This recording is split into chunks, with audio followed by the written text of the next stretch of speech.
Bringing smiles to the world, we're hitting first base.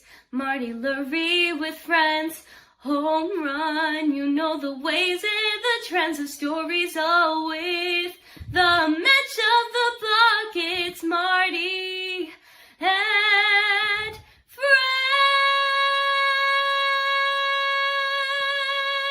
Marty and friends. All right, great to have you with us today. I love it. And it is Marty Lurie and Friends today, produced by Ryan, who's the best. And Danny is up there in the right-hand corner, Eric below him, and the king, Larry Kruger, is with us today. And it's four guys talking ball. This is good, man. I've been looking forward to this all day long. Giants win a big game today, 9-5 over the Red Sox. And they hit home runs. And they did it all really without Rafi Devers. You know, he got a hit, he got a walk in there, and he's a presence. But the Giants really took care of business today. The Red Sox fumbled it away, and the Giants crushed the ball. And some people really stood up for the Giants today, and it'd be fun to talk about it. But they take the series with the Red Sox, 2 or 3, a day off, and then the Marlins come in. And then you go to the White Sox. So this could be a good week of Giants baseball. But a win today, 9-5. Yastrzemski hit a home run. Schmidt hit just a rocket today. Just a rocket for him today. Adames crushed one today. It's a good day for the Giants. So, Danny, this is your guy, man. You've been talking Schmidt for 2 years.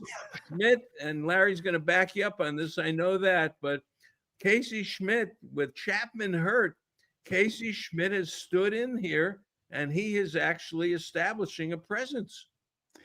Yeah, I agree. I don't know what to say other than, I've been watching ball for a long time, and it doesn't mean I'm right all the time. When I look at guys, I make mistakes on people.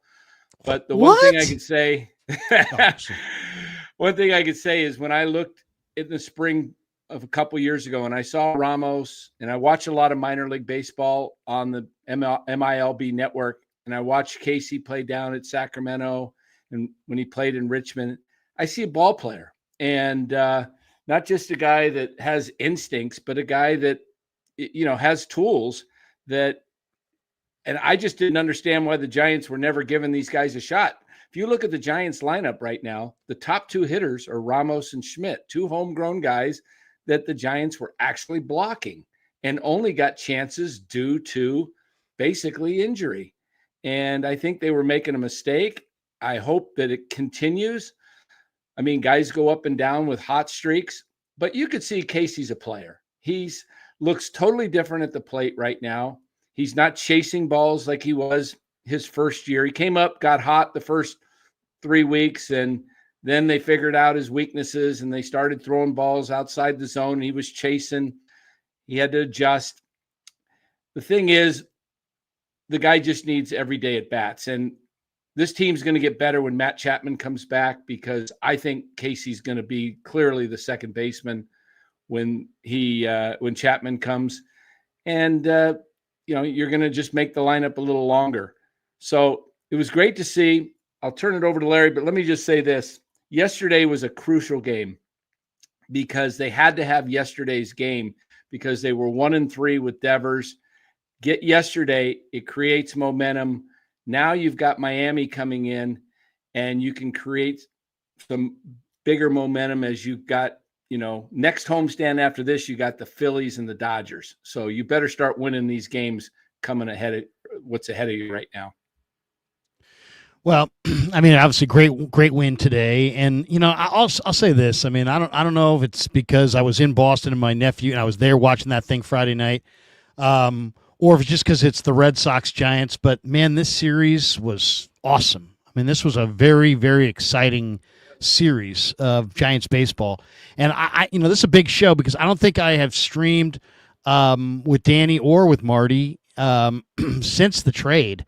that brought Devers aboard. And I just think that, I love Buster, and yet we were all kind of waiting. Buster hadn't made a deal, and for the most part, other than what he'd done in the offseason. And we're kind of waiting what kind of imprint would he put on this team. And, the fact is now you got a lineup. I mean, you got a team that's, starting to become wildly entertaining. Devers is a tremendous hitter. I thought the point that Melvin made, I thought was really a good point in the pregame where he said, not only is Devers the kind of hitter that can obviously hit the fastball, but his timing on the breaking ball is what makes him really, really good. And, that you just can't teach. He's dialed in. Ramos, Devers, Jung Hoo will get it going. You add guys like Schmidt and some of the, guys coming out of the system. Bailey, what he does behind the plate, obviously he's not hitting. He did get a hit today, but Buster's building something that, kind of a special 1 through 8. So I loved the Devers trade. I thought the what they gave away was totally, just very, very underwhelming from the Red Sox perspective. And I think it's a shot in the arm for the Giants. And this Red Sox team, let's not make any mistake about it. This is a huge accomplishment to win 2 out of 3. I watched them coming in. They were playing well. They had swept the Yankees. And to me, if there was one thing that was really apparent today, was that Boston's lineup yesterday and then what Boston's lineup was today against the lefty. They stacked their lineup with a bunch of guys who really look good against left-handed pitching. And I don't know what their record is against lefties, but I expect them to be a really tough team against left-handed pitching. This game was incredibly entertaining and a great win for the Giants. A lot of things to talk about, too. Absolutely. And what was incredible today, man, I was watching the game on the TV. Oracle Park was playing like Coors Field. I mean, the ballpark was live today, and it was great to see the Giants actually take advantage of that, because the last couple of days, the hits haven't quite been there, especially with the runs. So it was nice for once to see the Giants lineup wake up a little bit, help out this the rotation, because man, that's the story of the season right now. The starting rotation and the bullpen is what's carrying this team. Today was a little bit different. Today, the lineup put the pitching on their back and they carried the way, and it was great to see. Willie Adames hitting one, that was awesome. Of course, Schmidt, we're talking about Schmidt, had a 4-for-4 day. I mean, the guy was freaking incredible day, and playing some awesome defense. Almost had that guy at third after that amazing catch. Almost got the guy at first with that amazing catch at third. Ramos a little bit weird in the field, but he made up for it. Had a nice hit, also had a double. So it's just great to see the guys going out there and seeing the lineup being a little bit deeper. As Larry is talking about, when you add Rafael Devers to your lineup, you got that middle of the order bat that the Giants needed, and I think it helps the rest of the rest of the club, because the pitcher is on the mound going, I don't want to face this guy. This guy is awesome. If you go in person and you watch this guy take some hacks, it's a sight to behold. The guy is just otherworldly when he's swinging the bat. So again, I think Marty, you talked about how even though Devers wasn't a big factor, he's still a factor in the sense that now the pitcher may be relaxed with some of these other hitters in the Giants lineup, and they got it done today. So it was great to see. Well, also, I think what might be really important is to see this team. This ballpark plays differently in the day than it does the nighttime. And I love seeing the Saturday, Sunday games. It's packed. It's a packed house. The ball moves. The wind was blowing out today. I actually took the over the last 2 nights and the last 2 games and won both games. The Giants, this park is not bad at all, especially for right-handed hitters. Ball carries to left field here.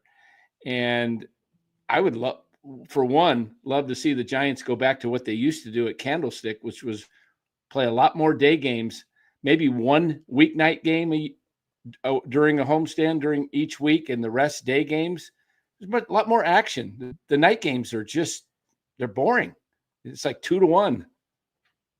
Well, they do the night games to make money. TV demands, they demand the games at night. So but too many people don't show up though to those night games. So well, during the midweek, they're getting paid plenty to have these games on at night. They don't need to. This isn't Wrigley. So that's what happened. It is interesting. Saturday has become a kind of a night thing instead of a day thing. Well, I always thought of Saturday as a daytime thing, but they play. I bet you the Giants. I haven't looked at it, but I would guess they play more Saturday nights at home this year than Saturday days. I'll say this: I don't have as much of a problem with it as Danny does. But back in the Candlestick days, oh man, I mean, I would much rather go on Saturday afternoon than go on a night game. Yeah, just looking at the calendar, it looks like it's split the rest of the season, night, day on Saturdays. So at a couple of points, one, I'm interested to hear Larry's take on the trade being in Boston, because reading Dan Shaughnessy and the different columnists, they really blasted the Red Sox for making the deal. This is a deal for the Giants that was too good to pass up. I don't care what Boston really wanted. They wanted Devers out. That's the take I get. And Posey was there to make it happen. And they've been talking about it. And even Wotus said this morning on the show that Devers' name had come up about a month ago, that they thought that he could become available. But Lou Marston said something on the chat, which is very true. Last year when Lee got hurt, I think Ramos got his shot. And Ramos is now a fixture. This year, Chapman gets hurt, and here's Casey Schmidt, who undoubtedly is going to get the job, I think, at second base when Chapman comes back and take over for Fitzgerald. But the thing with Devers is interesting because he's such a good hitter. You've gotten one of the best hitters in baseball over the last 5 years. He can go the other way, and he gives the lineup a presence. And to me, that's the biggest deal is now, as Woe said today, the last couple of days when Devers came up, the coaches and the other team came out to talk about it. He says they never do that with giant hitters. They never talk about it. And with Devers, they've done it the last 2 times. So it's coming with him. But they got a guy like a Bill Madlock. I mean, they got a pure hitter in this lineup. And maybe like a little like Melky in a way, he just has that beautiful flat swing. He doesn't have that crazy uppercut swing. He's got a flat swing. And as Woe said, he can get on top of the fastball if they pitch him up there. So that's my take on Devers. About the game today, the Giants scored 9, only 4 were earned. The Red Sox really kicked it around today. It was a crazy game for the Red Sox today defensively, and the Giants took advantage of it. But the big thing is they didn't strike out. Bailey put the ball in play and allowed Eaton and Duran, YOLO tango, YOLO tango, YOLO tango. No one said anything. That's the old Richie Ashburn story, YOLO tango with the Mets. So no one said anything. The ball drops and they get a couple of runs out of that when Ramos gets the hit. Later on, drives in a couple more. So they made things happen today. And that's what I like about today's game. They didn't strike out and walk away. Giolito pitched a nice game. It's interesting to watch a guy like that pitch. It's not 97, 98. He's got to really work it. And he got it done today. But Devers, for me, is the biggest thing of the week. That's the biggest thing of the week. And Larry, I'd love to hear your take on Boston and what they thought back there. Yeah. By the way, Giolito reminds me of Kruko a little bit. Just, he's got the big overhand curveball, and he knows, he can be really good if you catch him on the right day. And the Giants bullpen, I thought, really did a nice job today. I mean, Rogers, Miller, Rodriguez, even Bivens. I mean, the Giants bullpen's been really good. Robbie Ray, third time through, was gettable. And Boston looked like they were going to win this game and win the series, and it just didn't happen. It was great to see. As far as the Devers thing, it's interesting. It's like, you got to kind of. It sounds like it's, it's interesting. It's ironic that Steve Kerr was there, because I think Steve Kerr and Kyle Shanahan are really good at communicating to their players. Sometimes not things that their players want to hear. I go in and talk to a lot of the Niners in the locker room down there, and they'll be like, hey, man, Shanahan will not always tell you. He's got an open door policy, and you can go to him anytime, but he's not always going to tell you what you want to hear. But he's real, he's consistent, and he will. This is the phrase I've heard time and time again. Dude shoots you straight, right? He shoots me straight. He may tell you can't do this, and I'm going with somebody else, but he shoots you straight. And I just think Boston didn't shoot Devers straight. They really didn't. They just said, hey, you know what? We paid you a boatload of cash, and so we're going to use you any way we damn well please, and you're going to do it because the bottom line is the Bucks. But this is 2025, and you have to bring everybody along. And Devers has said, hey, look, if they had come to me in spring training and said this or that. So I think it really, from his perspective, was a communication issue, and they didn't treat him with the respect.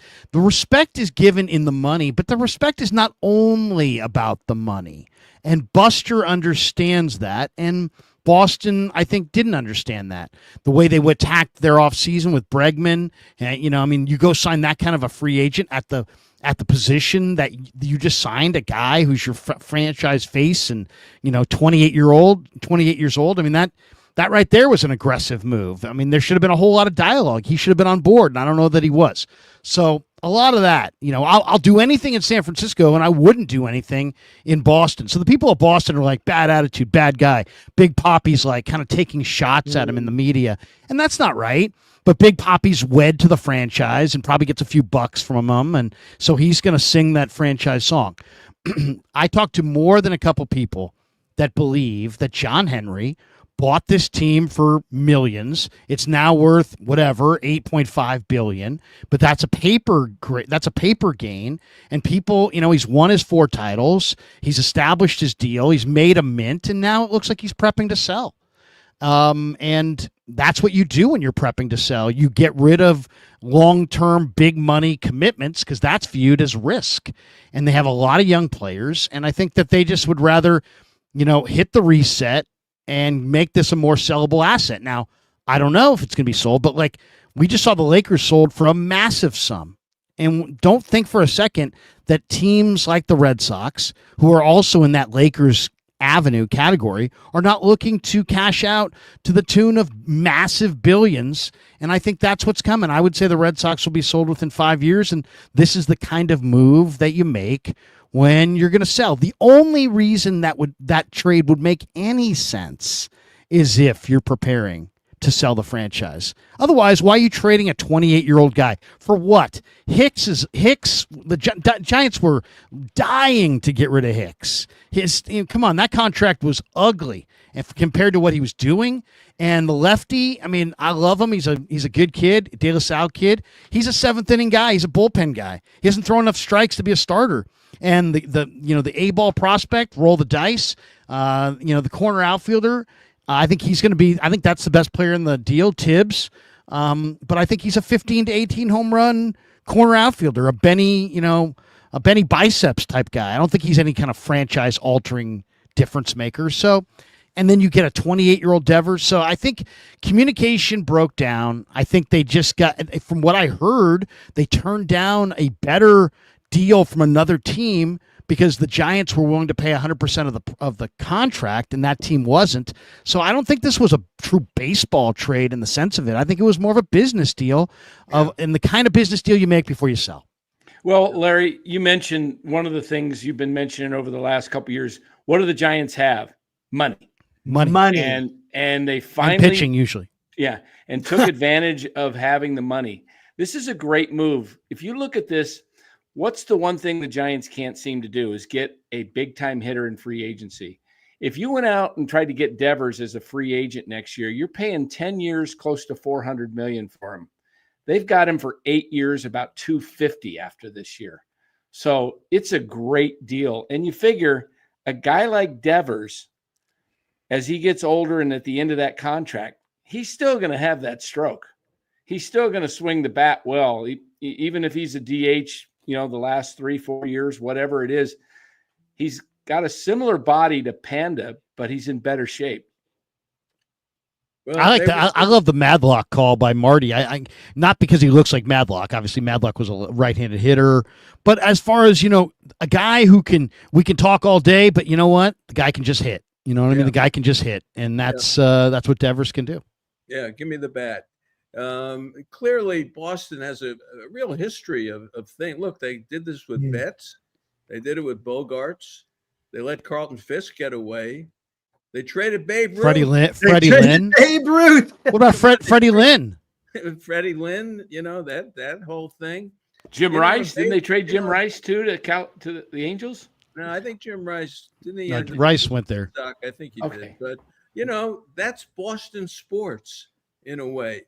That's they go through this with their players, and I think they, as Larry said, they just wanted them out. And it is a way to get rid of the money and now go with the kids and all this kind. That's a new regime, Breslow. And this is what he wants to do. So it's a Giants' fortune. It's the Giants' fortune that this guy fell into their lap. And the other reason why it happened is because ownership trusts Posey. They trust him. If Posey says, we want this guy and it's going to cost $250 and we need him, they're going to go out and do it. And they did it. And it's translating. Yeah, I give him credit. A game. Yeah, I applaud ownership, and I've been hard on ownership. I've been hard on Greg Johnson, but to hear him speak about the deal, I was very encouraged because Greg Johnson spoke very fluently and seemed to be really aware of what was going on and really tuned into the baseball side of things. And he's, in my opinion, he's been kind of aloof when it comes to baseball, and he seemed to be very engaged in this whole process. And I, for one, have to applaud him because, this is a move the Giants have made. And, I don't know what they're going to continue to do, but they have the resources going forward if they want. They only have 6 guys under contract next year. When you talk about long-term contract, I'm not talking about guys who are arbitration or guys that are making the minimum, but they have 6 guys under contract. And I think it's about $137 million is what they're allotted for. And so they still got under 100, add another 25 million for the rest of the roster. They've got 80 million to spend in the offseason if they wanted to go out and really do something. John Heyman says they're going to be a player for Kyle Tucker. I sure hope so. Because now that it's a destination place, we've talked to Ned Colletti a lot. Ned said the one thing the Giants have to do is make this a destination place again. And now you've got Devers, a star player. You got Ramos up and coming. You got Logan Webb. You got Chapman. You got Adames. You start getting real veteran players together, that attracts other ball players. So if Devers hits well in this ballpark and starts knocking the ball out of the yard, that bodes well for the possibility of going after Tucker. Well, we're about at the halfway point here. We're almost at game 81. So part of really the show, I love doing these post-game shows, Larry. When we used to do these, there was always that theme, and you get to the halfway point of the season. So we're actually there this week. So let's get your assessment of halfway done here. This is not an aberration anymore. As I say, you play another 25, 30 games, and you're still in this position. Well, then you're in the race to the finish. This isn't, I think maybe the Giants can hang in here or something. They're actually in it, and we're at game 81. So, Eric, I'll just start it, man. Well, I tell you, how do you feel about it? I think I alluded to it a little bit here is the starting pitching to pitching is kind of what is the team right now. Maybe it's starting to wear down a little bit. Birdsong wasn't quite sharp. It was nice to see Root come back with a nice start. Ray, his last couple of starts have been a little bit more iffy. I think the Giants, we're getting close to that mark where we're going to make some deals. Starting pitching. I think you've talked about it, Marty. I think the Giants are going to have to go out there and get another starting pitcher if they want to keep that narrative of being a pitching first type of team, and then just having enough guys to hit to score enough runs to back up the pitching. So yeah, I think that's what it is. The bullpen. I have no fear of the bullpen. Yeah, Ryan Walker, he's had his moments where he hasn't looked too great. I liked his last outing. I want to see a few more like that. But I'm confident in the bullpen. But the starting pitching, if the Giants could go out there and get another starting pitcher at the deadline, doesn't have to be an ace unless it falls in their lap somehow. But go out there, get another 3 or 4. Make sure that the rotation's ready to go for the rest of the season. Again, because they're in it. We're 10 games above 500. And if they continue this, they're going to have to make a move to fortify that rotation.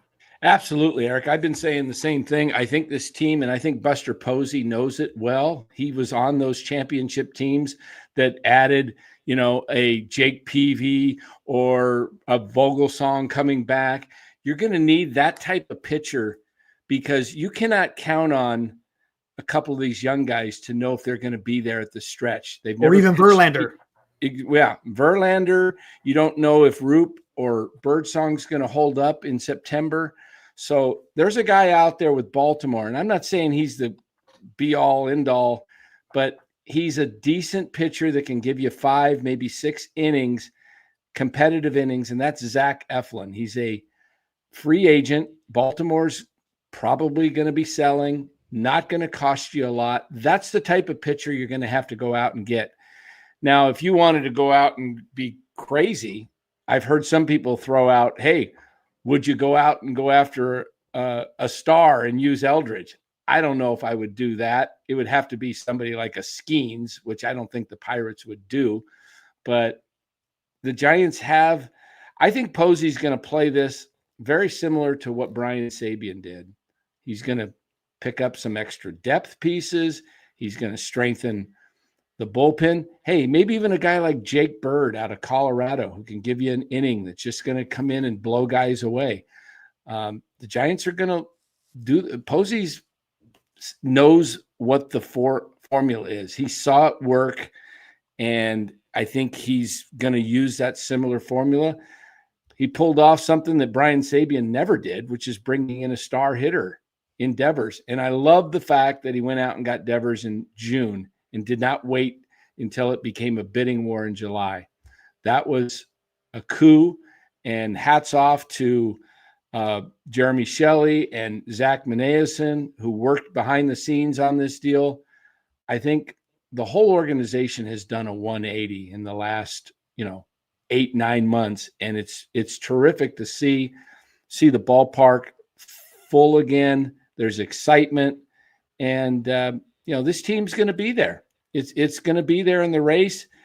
They just got to go out and be aggressive, because the thing with this new wild card format, you only have about 7 teams that are really sellers right now. And so everybody's going to be going after the same guys. And if you can get an early jump, go after it.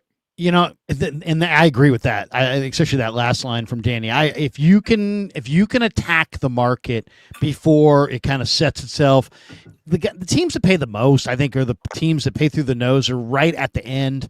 When there's pressure, are you or aren't you, and the expectations of the fans, and they've been talking about it for 2 straight weeks, and blah blah blah blah blah. I'm going to give you a name that I think makes a lot of sense for the Giants. They need a starting pitcher, but I think what Buster has shown us this year is that they're not going to invest either in trades with trade capital or in money for starting pitching or for pitching. I think they're going to do it for position players. So if they make a trade at the deadline for pitching, it's going to be pitching that they acquire cheaply, I think. The guy that I think makes a lot of sense, and I would call up, forced, is Luis Severino. Now, before you laugh, Severino in Sacramento this year has a 6.79 ERA. His ERA on the road, 0.93. He's 2-7 with a 4.42 overall. You get him where he's not pitching in that minor league launching pad in Sacramento. I think Severino might not be a bad arm to add to the Giants' rotation on the cheap at the deadline. I don't know what it would take, but I mean, their big investment. I don't think they want to move with Wisenhunt. I don't think they want to move. The guy that I loved was is it Level? Is that his name? Johnny Level. Johnny Level. I saw him earlier this spring, and my God, Johnny Level. Don't ever trade Johnny Level. He's got thunder in his wrists. Great middle infielder. Giants have like 5 or 6 prospects led by Wisenhunt and Eldridge that they just don't want to part with. I don't expect I wouldn't expect to see Buster with a big name deal. But if he could get somebody like a Severino, somebody for cheap, that's strategic, I think he will. I think he should, and I think he will. Well, I think you're right. We got one super chat here, by the way. We haven't got to that was early on from a Red Sox fan. Congrats, Giants fans from Justin. Thank you, Justin. There we go. I agree with you guys. I don't think they're going to go after pitching. I think they need a pitcher, but I think they're really concerned in-house about second base. They don't now. Schmidt may change the whole landscape of what we're saying over these next few weeks, where Schmidt stays hot. Schmidt looks like he can play second, which he probably can. They may be comfortable doing that, but they don't have an answer right now in the organization for second base. Fitzgerald, as nice a kid as he is, he basically can lay a bunt down, and that's about it. He just can't do anything else. Wisely really is not for them. Koss is nothing as well. They don't have a second baseman right now other than Schmidt if they want to move him there. So I think the priority for them is to settle second base. I think that's the first thing they have to do. Well, Marty, just to grow on that thought, how about, growing that A's trade that I mentioned with Severino and getting a guy like Luis Urias?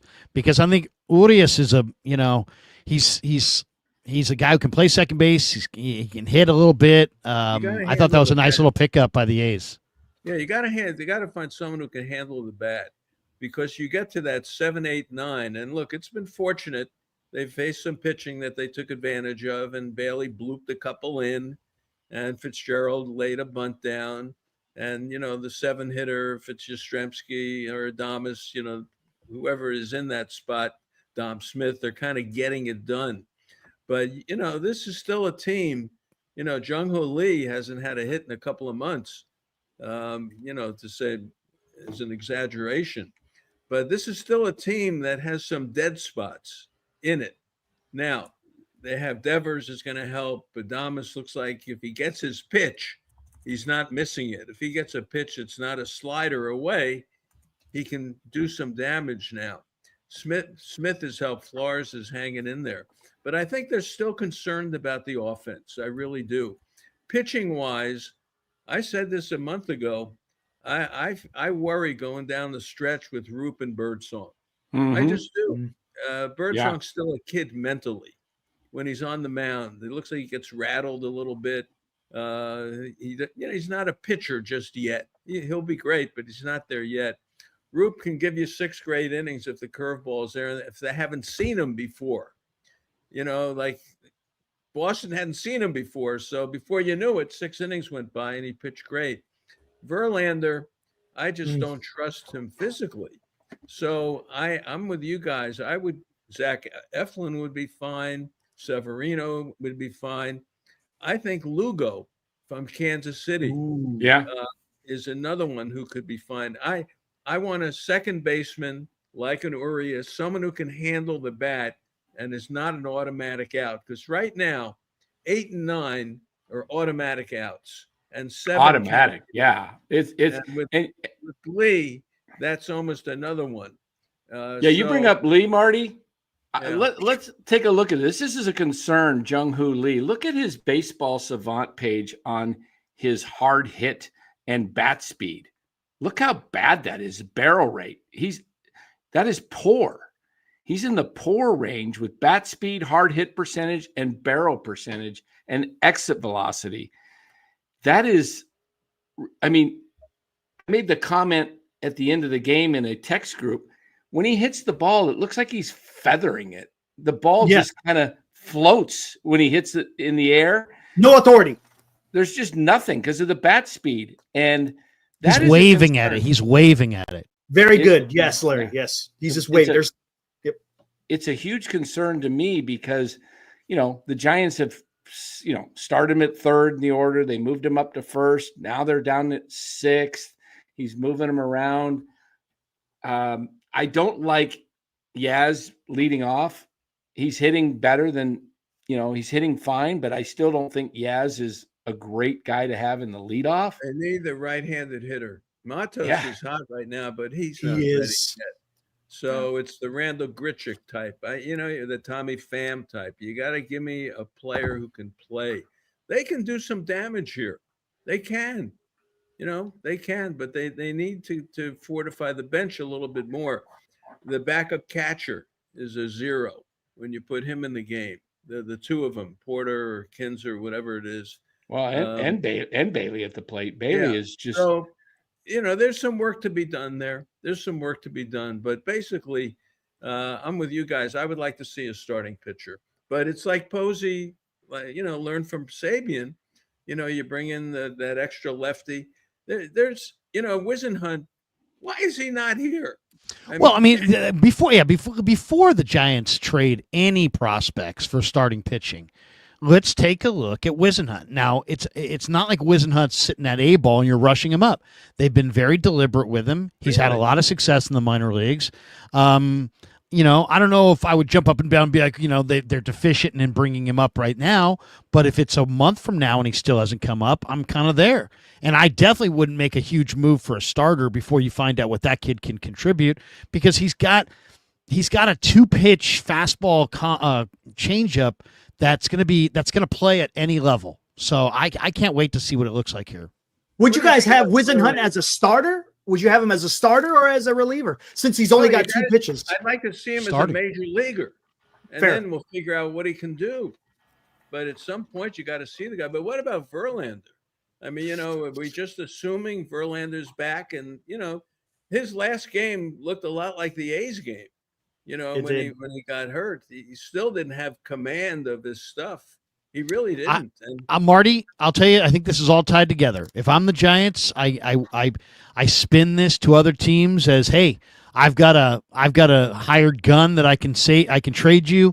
Hey, why do you want to move him? Because I want to move Wisenhunt into the rotation. You have a ready-made excuse, and to me, I think I would see if I could move Verlander, because they're going young on the mound. I mean, do you really want to give Justin Verlander a start every 5th day on the second half of the year with all these good young arms? I don't know that I do. I'd rather move him on and give that spot to Wisenhunt. See if you can add something at the deadline that gets you some momentum offensively, a bit more in that direction, and see if you can bash your way with your young pitching to a playoff appearance. And man, once you get in, anything's possible. And you know what? I don't think you're going to even have to trade him. I think nature's going to run its course with Verlander. I wouldn't be surprised if he winds up getting some kind of serious injury and then Wisenhunt gets the call. That would not surprise me one bit. I think maybe that's what I don't want to say they're waiting for, but maybe they just have him in the back, stashing him away, because if an injury does pop up, he's the next guy that the Giants can go to. Somebody, not to interrupt you, but somebody in here says, I trust Verlander more than any of the rooks. Okay, let's fast forward. It's game 163. Giants are in a flat-footed tie. They got to have it. And you can go with Verlander or Roop. Who are you going with? I'm going with Roop. I don't care about the experience. I'm going with Roop. I'm going with the guy with the stuff. Well, you can have the guy with the experience. Well, Verlander will play out because he's got to pitch. So he has to pitch. Maybe he just had another child. Him and Kate Upton. Maybe he gets a new lease on life, feels a new energy, and comes back the second half. Well, he needs command. Command of his breaking stuff. It's all over the place. He's throwing it all over, and he's got to come in. Yeah, the one thing with Wisenhunt against the Marlins Tuesday. And then he'll be in that White Sox series over the weekend. So he gets the Marlins and the White Sox. And if he can't get past those 2 teams, I'd be very concerned. Yes, that makes sense. That's for sure. Now, Wisenhunt has been doing well down at Sacramento, but he's up to about 80 innings so far on the season. So if he keeps up the pace, what is he going to be good for in September too? The Giants have all these young guys, Roop and Birdsong and Wisenhunt, that haven't really pitched that many innings. So when you get into that kind of baseball where it's September baseball, are they going to have anything left? That's why it's critical that, and we all agree, I think, is that they go get a veteran pitcher. I wouldn't even settle for one. I think 2 pitchers, if you can get 2 pitchers, because I'm not counting on Verlander at all. And what we saw from Birdsong the other day, great stuff, but if he doesn't have it, he gets a little upset, and then he starts hanging balls even more, and he doesn't have that composure that veterans have. So I think they need to be looking at that range. The other thing I wanted to ask you guys, the Giants, we saw this with Wilmer Friday night, and we saw him again tonight in the starting lineup. And I like when they face a right-handed pitcher. I personally like Dom Smith at first base and Wilmer being the pinch hitter that can come up in a key situation. I think if you play Wilmer too much at first base, you're going to wear him out. And Dom Smith has been nothing but productive. Why not, use – I know what the plan is. They want to get Devers at first and Wilmer's bat in the lineup. But I kind of like Dom Smith playing first base. He gives you great defense.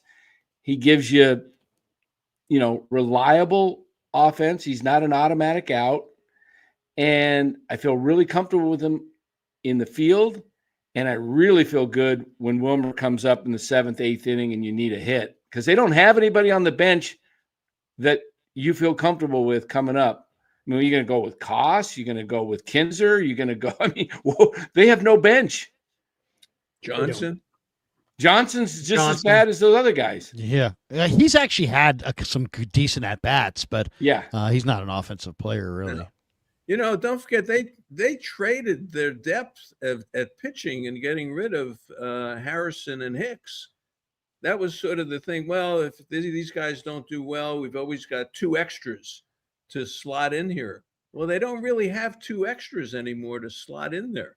And I think there's some priority in getting another starting pitcher. They don't, other than Wisenhunt, what's their depth at starting pitcher? Ragsdale, Seymour. Yeah, I'll say Ragsdale's a big guy with a power arsenal. There's no question about that. I don't know how refined he is, but he's down there working his way through. I don't think that they're super, naked, but at the same time, it would be nice if you had a one more starter that you could really trust in down the stretch. Yes. What do you think about Duvall?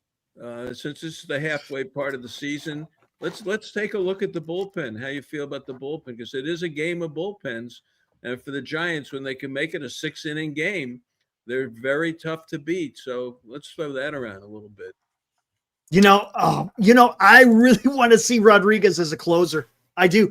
The guy, he comes out, but he never gives anything up. Problem is, I just don't know where he is as far as being built up. I don't know if there's a concern because he throws so hard. I don't know. I know last year he had an issue with his shoulder, but man, the guy, he comes in and you don't have to worry. There's no stress. Duvall comes in. There's times where he's lights out, and then there's times like yesterday where he looks like Brian Wilson, where you're just wondering. Problem with Rodriguez is he's not very durable as far as recovery time. They say he's a smaller guy, and they say after he pitches a game, he's not always available the next day. And you can't have your closer only available every other day. You got to, if you need a closer that's going to lock it down 2 games in a row. And I like Rodriguez personally. To me, he's been the best pitcher when they're in trouble, not starting an inning. When he comes in and there's a man on base or 2 men on base. He can get a strikeout. Yeah, he just shuts it down. He can get a strikeout. The guy's an overpowering guy. I also like him in an era when you don't focus on him. I really believe that if teams really, if he was the 9th inning guy and teams were scouting ways to beat him and the game slows down in the 9th, I don't think that's to his advantage. I think you can steal outs in the middle of the game with an overpowering arm that's also really resilient. And to me, if you can keep him relatively fresh, he could man one of the most vital roles for you between now and the end of the year. But I would keep him out of the 9th inning. As far as Duvall, I think was the question. Yeah. I just lefties really don't touch him at all. I mean, at all. So I'm looking at the numbers. 125 is what lefties have hit off Duvall this year. That's surprising. So I'll say this: I like his command more this year. Only 15 walks in 35 innings.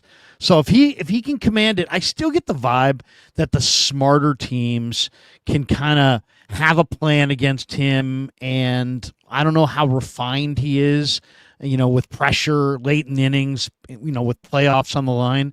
So I mean, I still think I would listen to calls for him because he's hot right now and he's an awesome arm. But I don't know how much I trust him. So I would play it more matchup based. I don't think I would. I definitely wouldn't hand him the ninth inning with some kind of coronation where he just gets this dominant role. I would make him kind of dangle the carrot the entire way through. Well, I don't know. I don't know mentally if you could do that for him because they aren't they doing it right now? Well, they had to build him up to get him back to this. Yeah, and they sent him down to the minor leagues and all that stuff. He's slider crazy. He just doesn't trust that 100, and the slider's a little flat, but he's their guy.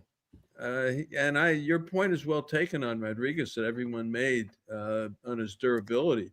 And he is better in that 6th inning and 7th inning when you need a strikeout, to get you out of a jam. They may need a lefty. I mean, Lucchesi isn't the answer there. No. Miller is being used a lot. They may have to deal with the bullpen. It's not. And Walker, what do you think about Walker now? Walker, you never know what you're going to get with him. So there's a little bit of, I want to say it's slightly uneasy for me. They get it done. They're still terrific, 6th inning on, but it's not quite as easy as it was a month ago. Larry's been talking about this guy for years. If Boston somehow falls out of this race, he just dealt with Boston. How about Aroldis Chapman? Yeah, I was going to say that. Boy. I got a chance to see him on Friday. My God, that guy's 37. That guy's built. There's not 1 ounce of fat on that guy. He's still amazing. He's still amazing. Yeah. He's one of the greatest arms of our lifetime. Hall of Famer. Close. If you take the Cuban stats, absolutely. Guy was awesome in Cuba before. So yeah, he's one of the greatest natural throwers of the ball. Was it a year ago? But here's the thing about Chapman. He might be a little too bad for the Giants. You know what I mean? The Giants don't like guys who have issues off the field that much. He might be kind of a little too bad of a guy for the Giants. It's interesting because I was reading up on the Red Sox with Harrison. He's gone now, but they are working with a cutter on him. They want to he's been throwing the 2-seamer, but they're working on a cutter. They feel like he needs an extra pitch. And it's funny that the Giants have had him for all these past, 3+ years, and they've never really altered much what he does. And then the Red Sox get him and they're going to change up him right away. Danny, you know what they're seeing? They're seeing they're dreaming Al Leiter. They're dreaming the Al Leiter dream. Chris Sale. It's amazing what Al Leiter did with the cutter. And if you, as a lefty, if you can establish that cutter that comes out of the exact same arm slot as your fastball, and that cutter runs up the bat of the right-handed hitter, you can. That to me, I think it's really smart. Now, I don't think his command's good enough to be a starter. I've seen him come out and look amazing, and then all of a sudden he loses command. So I would question whether I see Kevin Rogers with him, which is nothing wrong with that. Kevin Rogers is a very good 7th inning pitcher, but I don't trade 7th inning pitchers for Devers. So that's I think Buster sees the same thing I see. He sees a guy that has a good arm slot, really durable lefty, but he's not really going to be anything more than a valuable lefty setup guy. Well, what do you think about the division? Dodgers come back and scored 13 today. Muncy drove in 7, I think a slam and a 3-run homer. As I said earlier, San Diego trouble. I don't know. They don't hit. Their bullpen is not the same. Arizona can't get out of their own way. They got beat today by Colorado. How do you feel about the division here at the halfway point? It's gettable.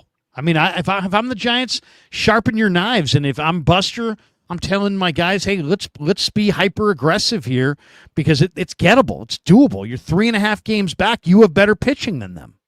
So Ohtani gave an inning today. Yeah, but I think overall, the Dodgers have some questions about their pitching. I think they're gettable. And the Giants had opportunities in LA, right? They did. Unfortunately, they weren't able to capitalize.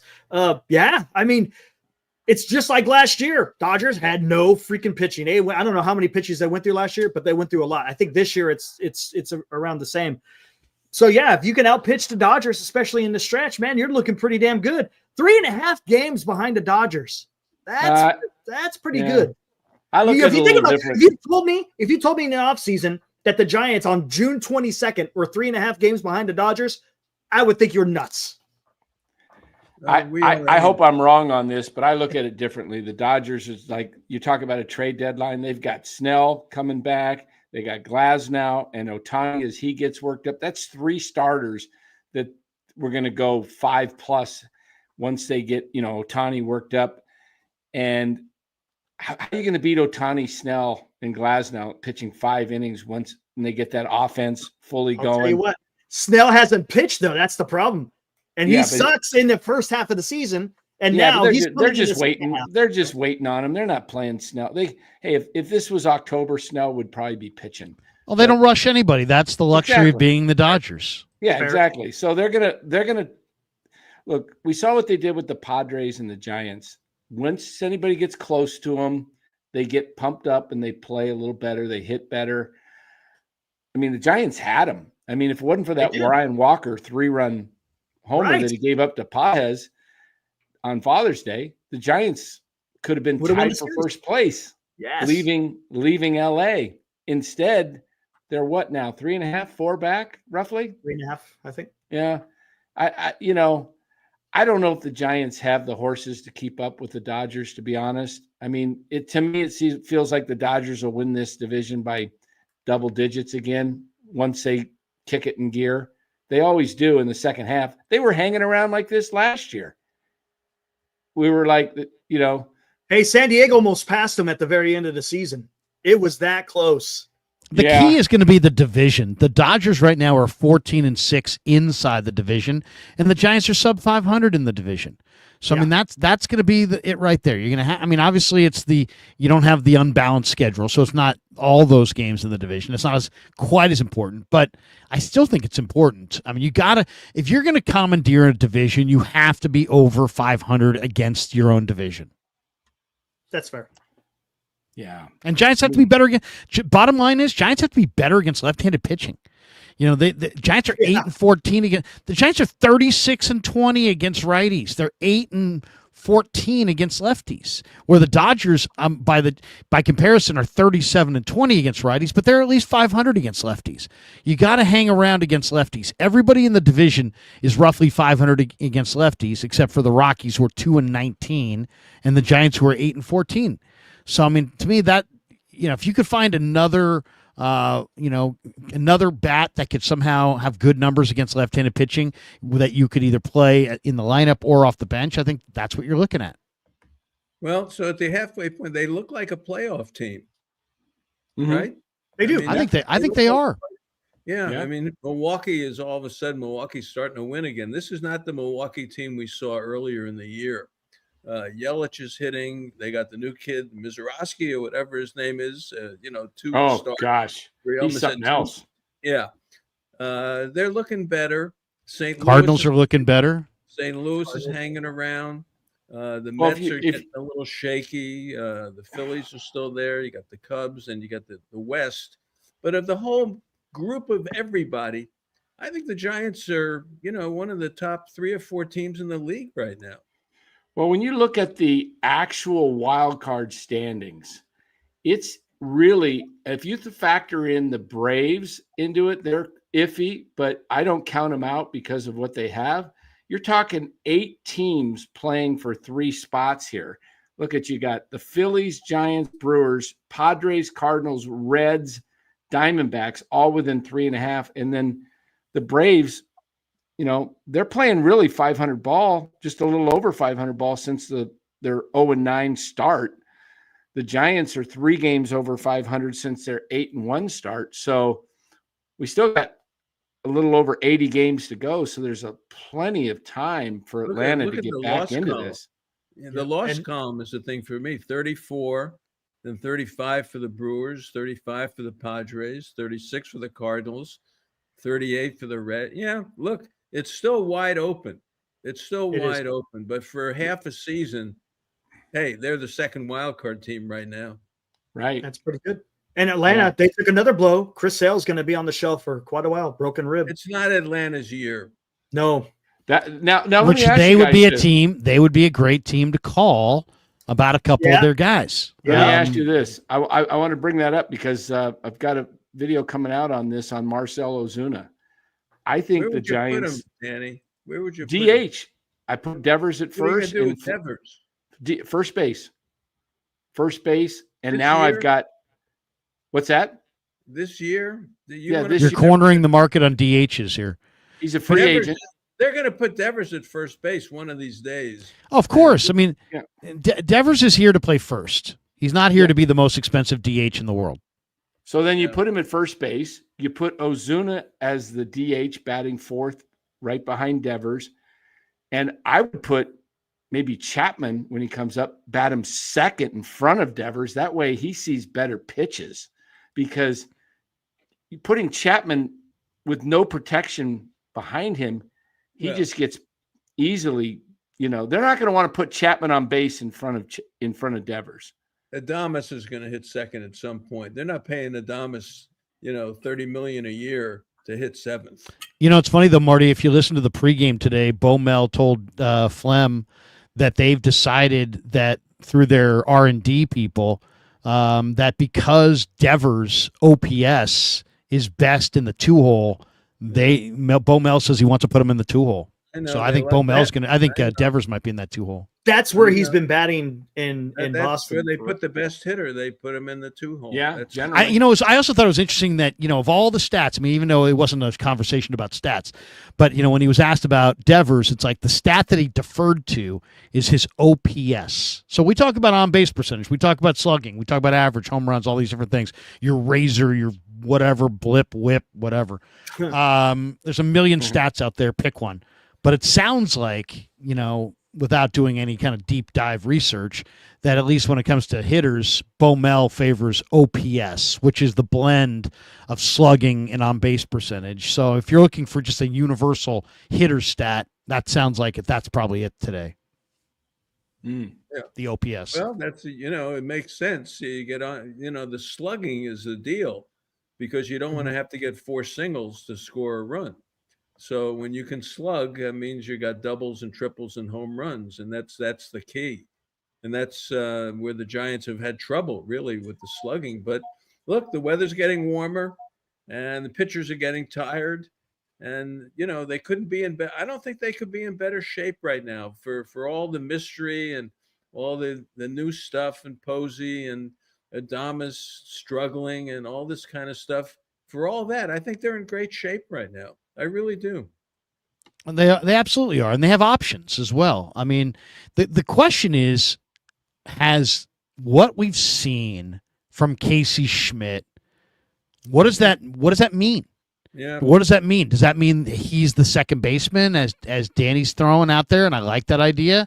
Does that mean that he's potentially the third baseman, and they would entertain moving Chapman? I don't know. I mean, it's like, if you look at, if there was a guy that to me was a little disappointing 3 weeks ago, it was kind of Chapman. I don't know how you guys feel about Chapman. He started hitting the ball for about a couple of weeks before he got hurt, and then he got hurt, and now they're saying what? Yeah. He is who he is. He is who he is. He's a guy who's going to end up the season with 22 and 78. He's going to hit about 247, and he's going to be a fabulous third baseman. That's who he is. And there's a spot for him on the team. You have to love the guy for what he does at third base. And he can run into a few. And over the course of 162, he's going to end up with some numbers that are respectable. Right. Well, it'll be interesting then, because I would say you're going to have Devers at first, you're going to have Casey at second, you're going to have Chapman at third, and obviously your shortstop, and then to me it's like I guess if you're going to improve offensively, you're going to get an outfielder. Well, you need a fourth outfielder. You do need one, right? Well, you got Matos down in the minors. Yeah, but he was overmatched here. He was completely hitting overmatched. well. AAA. To me, the Matos thing fits right in with the Ramos and Schmidt. They just need to give these guys regular at bats, give them let them know that they're in the lineup. And these guys have been jerked around for 2-3 years, getting in and out of the lineup. And if they don't produce, they're looking over their shoulder. If you notice Ramos and Schmidt, they know they're not coming out. They're just there. The Giants had nobody last year in the outfield. Ramos shined. Schmidt, they don't have a third baseman, could take his spot. I guess if you could put Devers, but that's not what they brought him here for. So he looks comfortable at the plate. He's not chasing pitches. He's like going the opposite way. And he just looks like he belongs. And I think Matos could do the same if they let him play. And we'll never know because the Giants don't give runs. They'd rather go with guys. I mean, look, Yaz, to me, he's an excellent outfielder. He's the perfect fourth outfielder, defensive replacement type guy. He's 34. He's going to be a free agent. I don't know what the Giants see in playing him every day over a Matos when you had a chance. They pretty much never gave Matos the chance this year, and he never got off the ground. Now, we don't know. Maybe he would have failed, but the Giants never gave him a run. And that's my issue with the Giants' young guys. They have these guys that they're high on, and they don't give them a shot. And I think if you would have given him a shot last year and just let him play when you weren't a competitive team, you would know more. But it's just hard to do because, this year, because they want to compete and they want to develop. But I agree with Danny. I mean, look, if you're a Giants fan, Matt Williams came up in 1986 or 1987, but he didn't establish himself until 1994. So it takes a while sometimes. And what you do is, I was an advocate for sending Matos down to regain his stroke, to bring him back up. And so if he's hot down there, I would bring him up and see, and then bring him up and don't ice him. Bring him up and give him the job for a few weeks, and let's see if he can swim. What do you do with the Yastrzemskis? Play him in center field while Jung-Hoo Lee is not doing anything. I like Yastrzemski off the bench as a backup in right and center, and I agree with Danny. I'd play him more in center until Jung-Hoo Lee gets it wrong. Right-handers, though. Yeah, I know, and I like the year he's having. I mean, it's not like, but I mean, to me, Matos has got the potential to really give you something. Matos is like a Ramos. Matos is a potential guy. Yaz is a role player. Always has been, always will be. So I don't know that I would kowtow to Yaz, but I hear you, Marty. It's like you got to blend that, right? You got to blend the development of Matos, and you can't just bury one of your team leaders. And here's a problem, because Matos is out of options. So maybe he's going to be trade bait, because if he's not part of the future, then maybe you trade him for a I would definitely not trade him. I hear you. I wouldn't trade him the same way I wouldn't trade Ramos. But they're going to have to find a place to play him, because he's going to be out of options, and then it's going to take care of itself. We're at the midway point of the season with a team that can do something. You can't fool around. Right. This isn't a tryout camp anymore. Right. You got to bring a player in who's going to contribute, whether it's a starting pitcher, a bullpen guy, or an outfielder. And I think, we're deep enough into the season where I don't think they're going to do that and just bring Matos back and put him in the lineup and see what happens. I don't see it. Depends how well he's going in the minors, I guess. How well is he going right now? He's over 300, has almost 1,000 OPS. He hit and what meaningful adjustments has he made? You know what I mean? Outside the numbers, it would have to be, hey man, he's had a breakthrough. He's been rolling. We feel like he's a different guy. You know what I mean? It would have to be more than just, hey, he's got it rolling. He's hitting. I kind of agree with Marty. If you're, if this were, if you weren't in the race, it'd be one thing. But I don't know I'd love to hear Buster's thought process on kind of how he sees the lineup going forward, as far as, does he want to stay in-house and keep going with these guys? Because, I mean, it worked with Ramos, and maybe it could work with Matos. And if it does, man, you really got something, because you're talking about a good defensive center fielder with a great arm. Yeah. And look, Ramos can use some help defensively late in the game. Just a bit. For sure. You never know with him what's going to happen. In Yeah, left he's a little bit of a field. wild card out there, isn't he? He is a Yeah. wild card. He somehow Yeah. gets to the ball and he's diving, he's sliding, he's this, he's that. One clanked off his glove today. It wouldn't bother me to see him come out. Well, they don't score enough runs to do it, but if you get a decent lead of 3 or 4 runs, it wouldn't bother me to see him come out of the game for defensive reasons at the end. Yeah. So maybe Matos could do that, but Matos was no picnic in the outfield. His glove wasn't all that great either.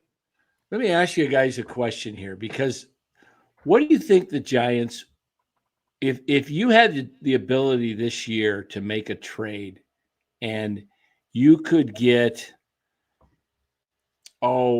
another bat like an Ozuna or some other bat that was played and lengthened the lineup, or you could get a guy like Paul Skeens if the Pirates said, you know what, we're going to do the unthinkable. We know we're not going to keep him all 6 years here. We got 4 years. We're not going anywhere. Let's load up with 3 or 4 young stars. Who would you prefer to have? Would you prefer to have a Paul Skeens, Logan Webb, Rodon rotation going in the playoffs? Or would you rather think the bat, and because to get a Skeens, you'd have to give up Eldridge. That's the most valuable asset the Giants have. So would you go that route, or is that something that is completely far-fetched? Because some people I see in the chat talking about it. I hear some talk around Major League Baseball saying Pirates aren't going to be able to hang on to Skeens at some point. They're going to have to let him go before he gets to free agency. What would you prefer?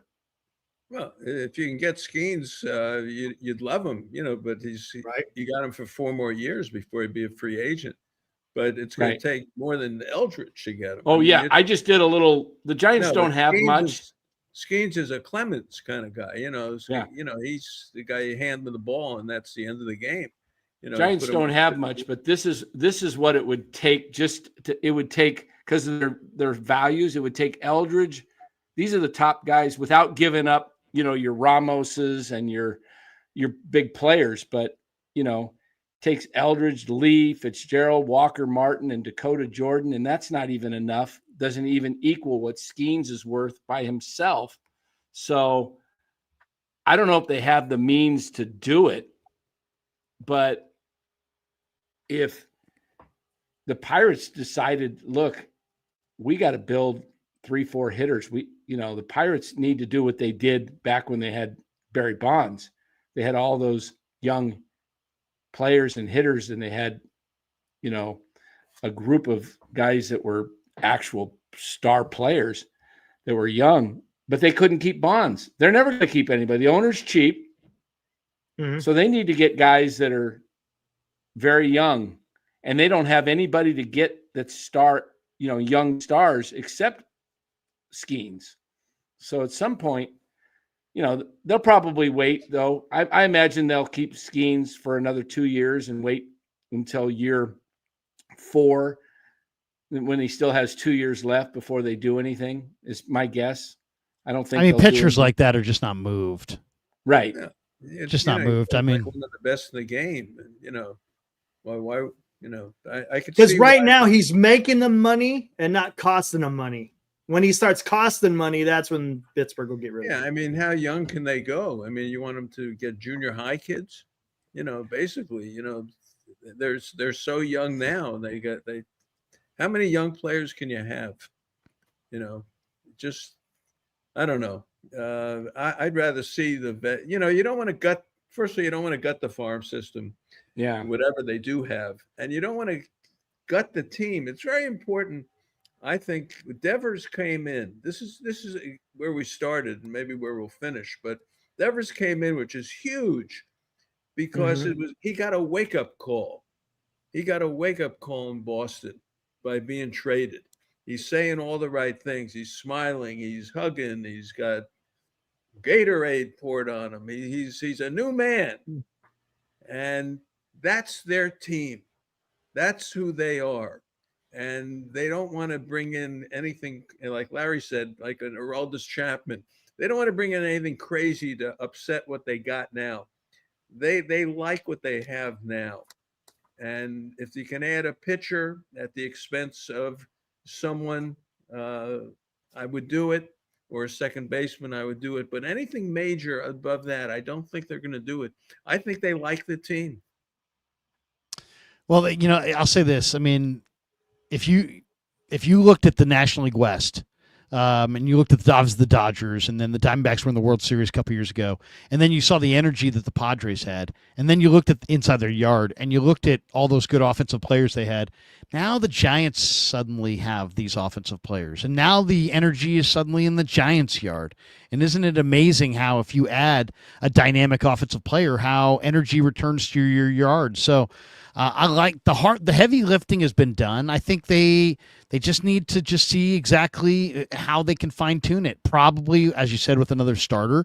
But I kind of agree with Marty. I think at least based on what I've read and what I know about the trade market, I think if I'm the Giants, look at the date. It's June 22nd. I think in the next 3 weeks you get a major league look. Maybe it's a glimpse, maybe it's an extended look, but in the next 3 weeks, you get a major league look at Whisenhunt. And if Whisenhunt looks like a starting pitcher that you can plug into your rotation, guess what? You don't need to make a trade. He's your guy.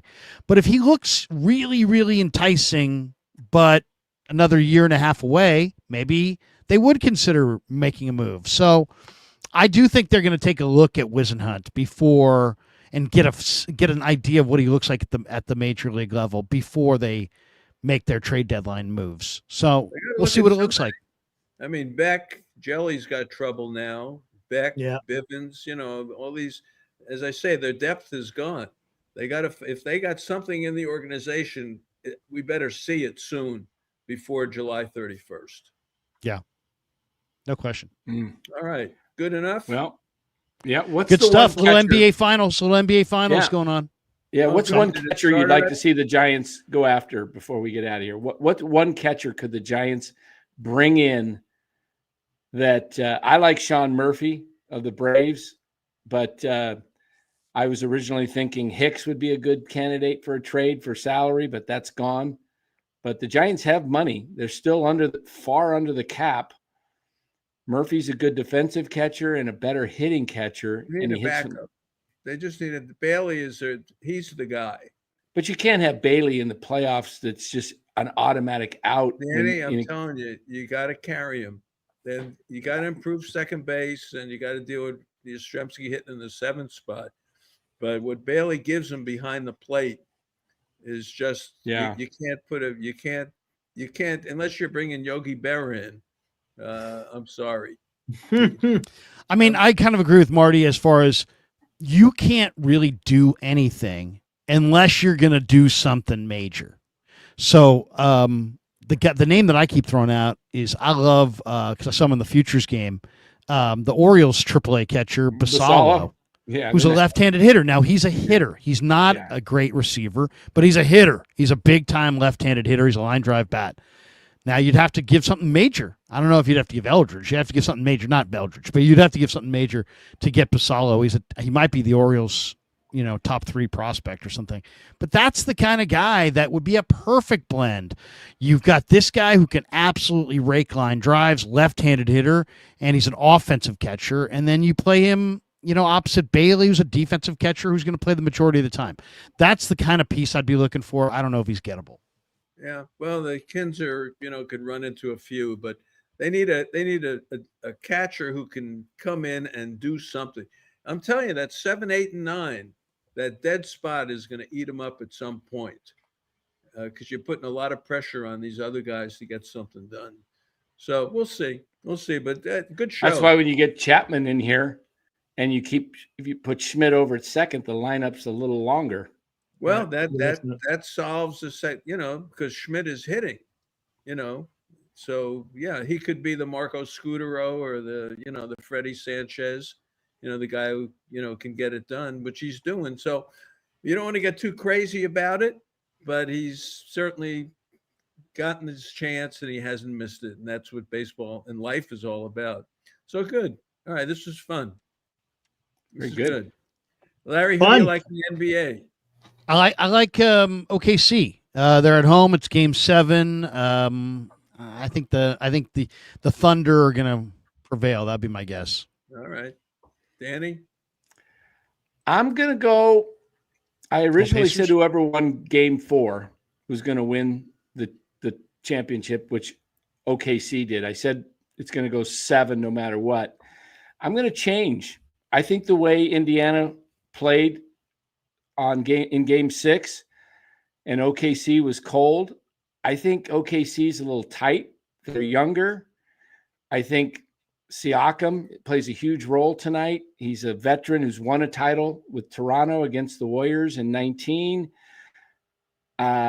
Something tells me it's a magical year with Indiana, the way they've just been able to get through these playoffs. I think it's going to be a very close game. And I think OKC does what they did against the Warriors in the the 16 season and lost game 7 at home in the Western Conference Finals. I'm taking Indiana in a squeaker. All right. Taking Indiana, and I'm saying Caitlin Clark comes off the bench in the 4th quarter. They win. That's great. I know you ain't putting that up there, Dan. I know what you're talking about. That's great. Yeah. Love it. Yeah, I could put that up there. I have my no WNBA. Yeah, that's what I was. What do you have? In the world we live in today, nothing would surprise me. What do I have? Yes. Look at that. How very forward thinking. Good for you, Dan. Very good. I'm not a fan of the WNBA. Hey, I it's prefer. great. Look, they sell the place out. It's I know. I prefer to see the game above the rim a little bit more, but that's just me. Well, Nothing No, it's personal. obviously not. I've looked at the attendance. It's not just you. Yeah, it's not me. Yeah, I know it's just It's not me. just Yeah. you. People love it. People love it. Hey, to each his own. That's what makes America great, right? But she made the league now. I mean, she just took it to another. Tell the other players who keep look like their sole goal is to kneecap her. Yeah, Damon had it. Damon said if it wasn't for her, the rest of the league would be selling shrimp cocktails or something. On the- She'd be like Babe Ruth. People throwing at Babe Ruth's head in 1920. Yeah, yeah. No, it's incredible. Well, this is fun. All right, we'll do this again. This is good. Absolutely. It was fun, All right. guys. All right. Thanks, be well. everybody. Have a great night. All Go right, be well. Giants. Don't forget, like and subscribe, right, Larry? Like and That's right. Like and subscribe. Blow up Marty. Hit the Krug Yeah. Show. There Danny's you go. NorCal Sports Network. Like and subscribe everywhere. Peace. Nice job, Ryan, great job. Eric, a pleasure as always. Awesome. Here we go. See All you right, guys. see you guys. Thank you kindly. Enjoy the next week. We've got a whole bunch of baseball to speak on here at Marty